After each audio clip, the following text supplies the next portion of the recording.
about our relationship, but decide not to bring it up.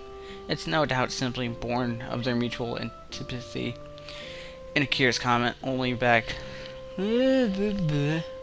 Oh, alright. I was just making sure my window was completely shut.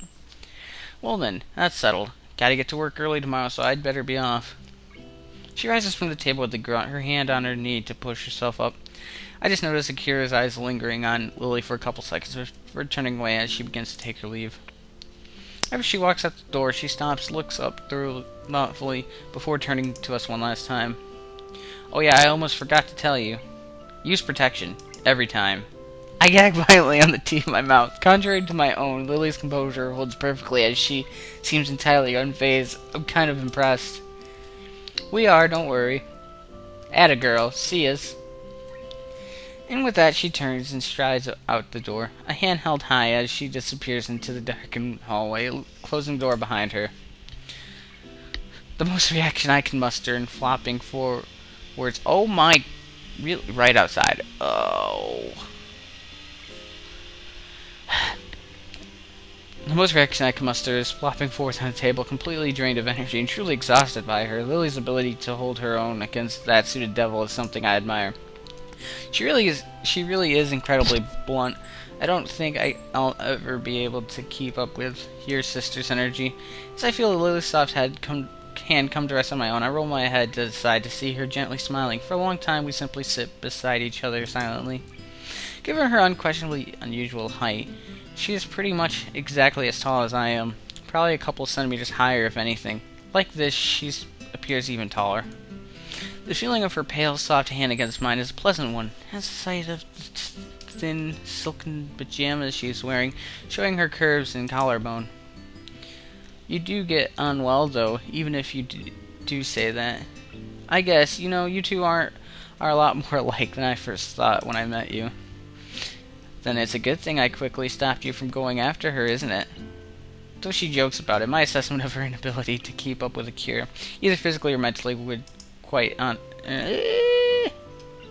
earnest.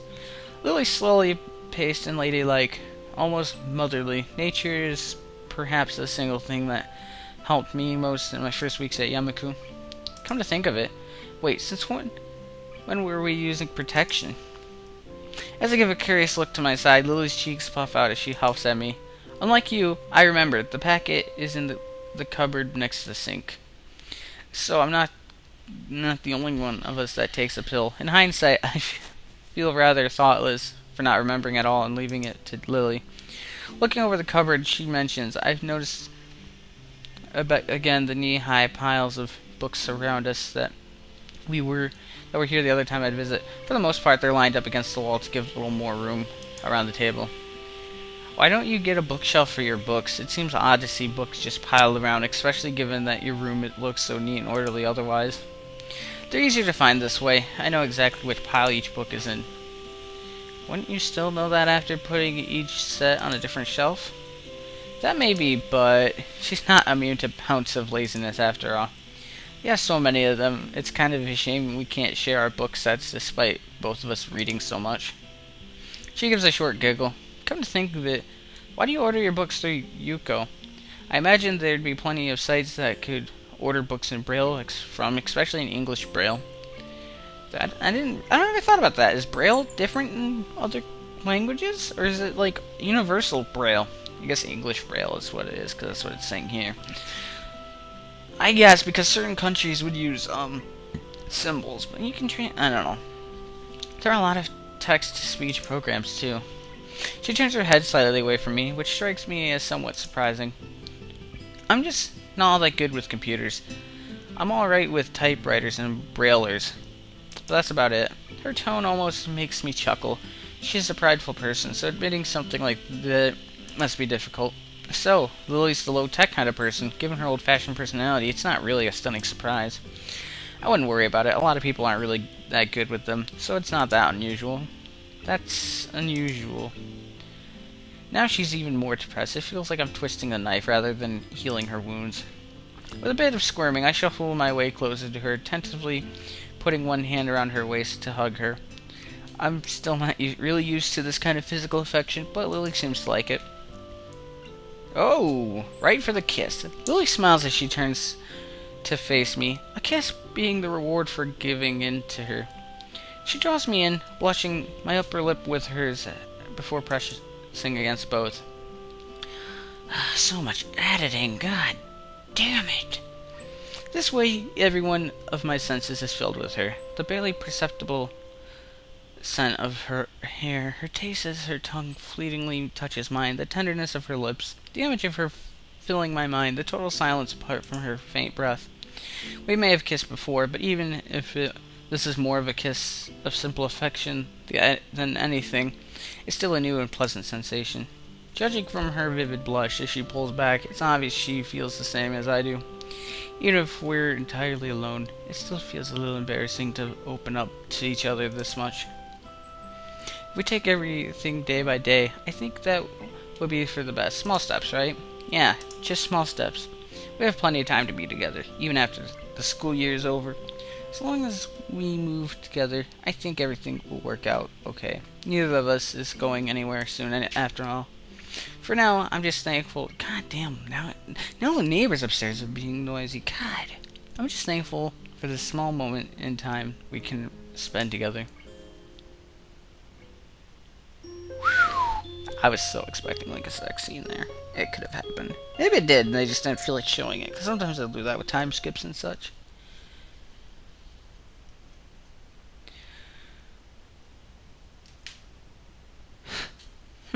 Nurse's office, huh?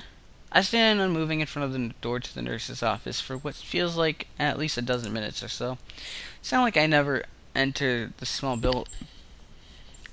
beige room before, nor is it because any feeling of childlike anxiety over the visit.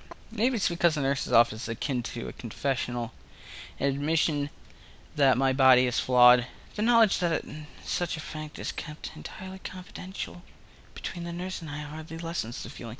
God, I want to stop now, but I want to go more. Remembering that the bell signaling the lunch break will sound soon, I give a sigh and open the door. The burden will stay with me, just like this while longer. Well enough, isn't it, Kai? Good to see you. Or bad, I guess, considering that I'm a nurse. He gives a small laugh, amused at his little joke. I find his humor lacking and somewhat off, but the fact that he can make light of such a situation is perhaps comforting, at least distracting. His brief episode of entertainment over, he claps his hand together, gets down to business. I take a seat as he gestures for me to do so. I wish the classroom had seats this comfortable. I could feel my mind wandering as my eyes quickly scan the room, distracted by all the small changes since I last came. Alright, so what brings you here? I haven't seen you often, so I assume your health's been good so far. Well, mostly. I see. His smiles drop as I trail off, and feel slightly guilty about it. These moments where I can't rationally call myself normal that make me too reluctant to see the nurse. They're an admission that I'm different from everyone else. While I was on trip during the long weekend, I had a few problems with my heart. He hums very seriously and nods as he does so, urging me to go on. I think it was as I was walking a fairly long distance. I think the right term for it is a heart flutter. I suddenly went weak at the knees and felt almost like I was having a small heart attack, but it passed in about a half a minute. Even afterwards, though, I felt pretty fatigued and nauseous. Not good. Not good at all. That was how many days ago exactly? Did you do anything unusual aside from exerting yourself before that?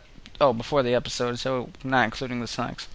Were you taking your medication properly? The nurse switches from an awkward jokester to serious health professional mode, rattling off questions, making notes, and calling up stuff on his computer.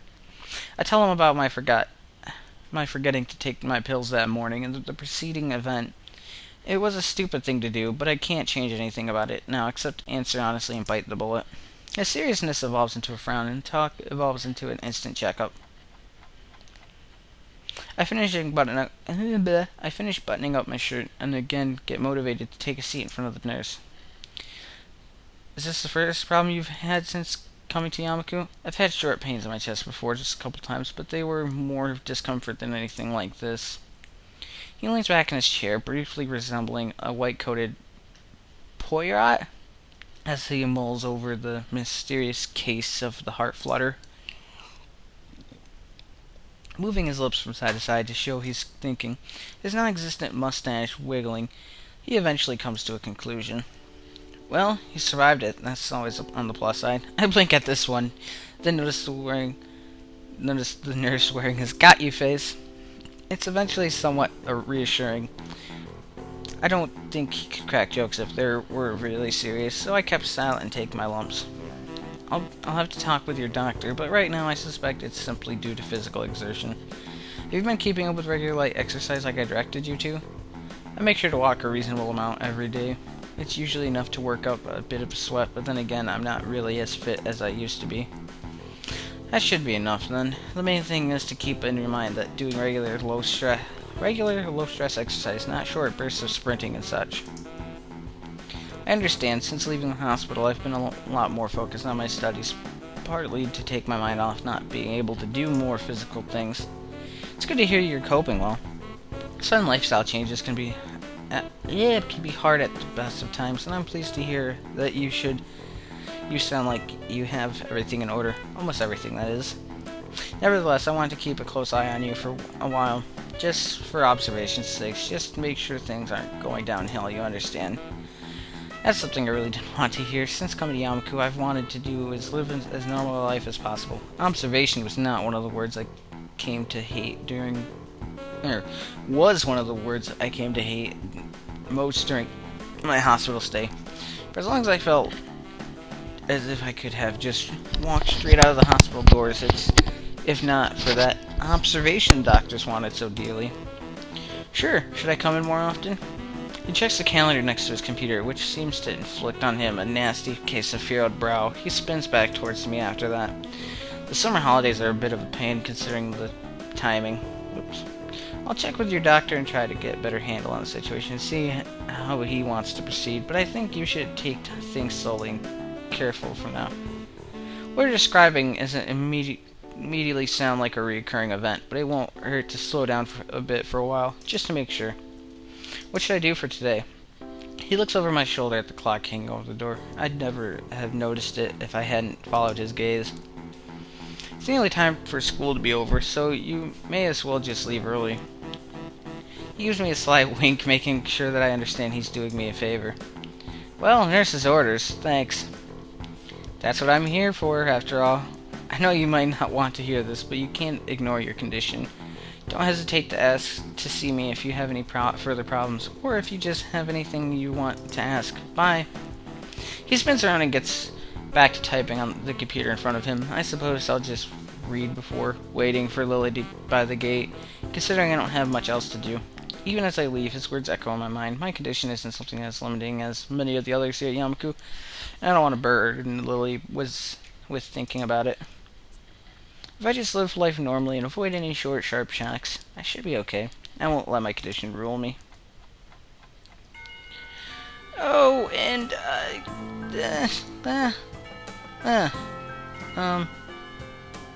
yeah, this is where, well, I still got time. I was thinking about doing laundry at 2. I know one of my friends works till 5. I'm pretty sure it's usually when the other one gets home. This is quite a bit of record time for me, so I don't want to waste it. Oh, we can continue a little more. Lily comes into view soon after the bells heralding the end of the school day ring out. She says farewell to a number of her classmates heading in the other direction before beginning her weekly trip to the convenience store. Afternoon, Lily.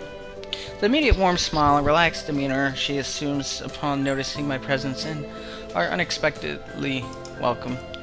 Hello, Hisao. Good afternoon to you, too.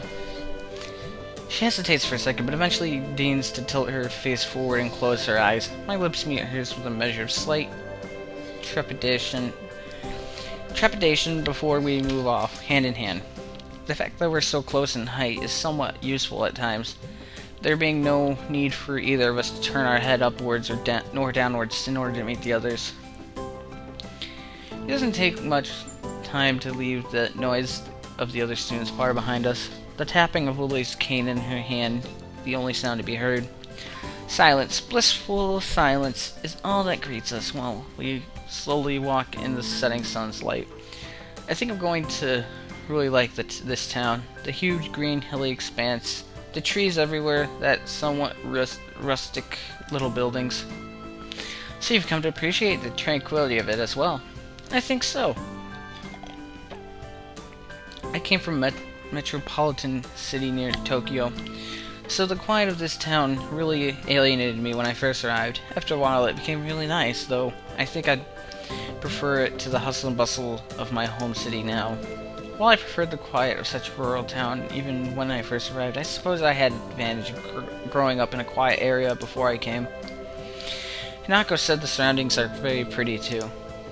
Lily may say such things quite easily, but each time she mentions how others describe sights around her as beautiful or pretty, I feel a little put off. I notice her expression becoming one of anticipation for some question or another. She always had a good sense of when somebody's not saying something that's on their mind, so I may as well speak up.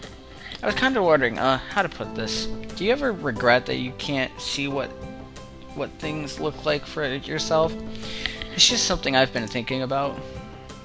She thinks carefully for a time. Do you ever regret that you can't hear people whispering on the other side of a room? I can only speak for myself, but the fact that I can't see is the only way I've experienced life. Just as I cannot do something you can. You can't do something that I'm capable of. The fact that the world is made for those who are sighted can be a pain sometimes, but there are many, many people who suffer much more than I because of the way the world is. That does make sense, but still, it just feels kind of bad to describe something that you can't experience to you. She tilts her head quizzically as I'd just said something that makes very little sense at all, but I can experience it. You just said yourself that you like this area because of the way the surroundings are. I like the area for the very same reason. Thanks to the fact that the small rustic town surrounded by trees, it gives some people peace and quiet away from the din at school and the bustle, not to mention the smells of the city. I suppose it would also be much like the home she shared with Kira as well. Her outlook on it is pretty sensible, and I'm not surprised that she's got a much better handle on her particular condition than I do out in mine. That's really weird. Like, I don't know. Being someone with sight, like being born blind, I don't even know how you would be able to see the world. I mean, you could literally envision someone as being whatever. I don't know, it's just weird to think about. I'm like looking at my hands right now because I'm just like, whoa. Because, you know, they could think, a blind person could think they're blue, like their skin color's blue or something. Well, they wouldn't even know what blue is. It's really weird. Because they only go by touch, so they really can't tell what anything is that much. They can't, but you know, it's weird. Just like how her coming from a location somewhat similar to Yamaku's surroundings let her become acclimatized